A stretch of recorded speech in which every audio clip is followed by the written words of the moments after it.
पियो जन परो गंजे डूंगर गाम जो, छॾे खेत खरो लोचे लाहूती थिया।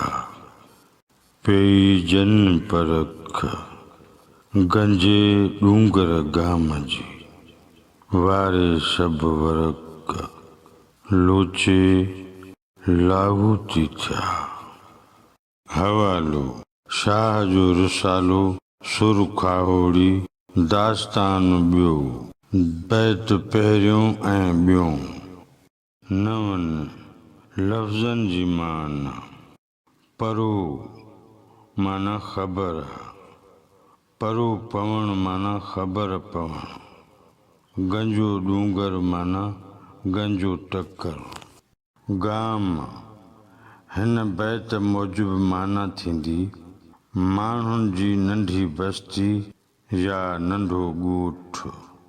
खेट या खेट जी माना थींदी आबादी या फ़सुल।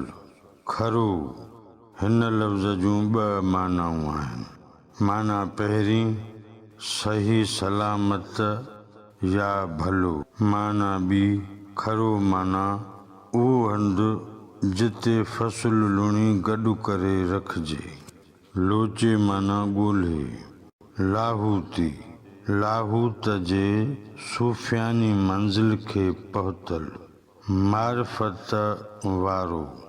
परख माना ॼाण या परूढ़। वारे सभु वरक माना सभु कुझु छॾे। इन ॿिन्ही बैतनि जी हर हिकु सिट मिसरा जो सादो मफ़हूम पढ़िजे थो, जीअं मजमूई मफ़हूम सम्झी सघिजे।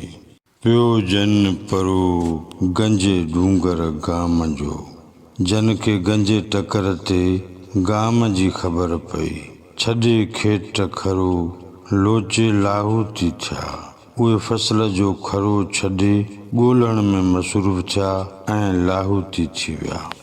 पेई जन परख गंजे डूंगर गाम जी, जन खे गंजे टकर ते गाम जी सुध सम्झ पई। वारे सभु वरक लोचे लाहूती थिया।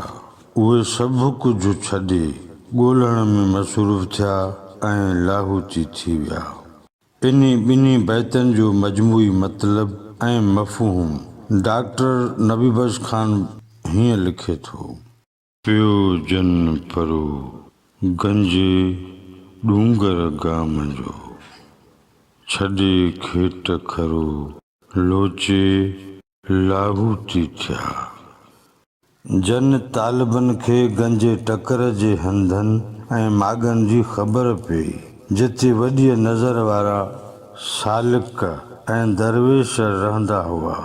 उन्हनि पोइ पंहिंजा बनियूं ॿारा, गुज़र सफ़र जा वसीला ऐं उन्हनि जी उपत या उपरासो छॾे वञी मारिफत जी राह वरिती।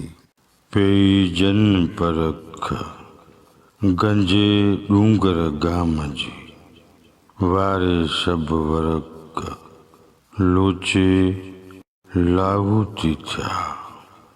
उहे तालिब जन खे गंजे डूंगर वारनि मारिफत जे साहिबनि जी सही सम्झ ऐं साञ हासिल थी से पोइ अॻियां ख़्याल मटाए सलूक जी राह जा पांधीअड़ा बणिजी विया।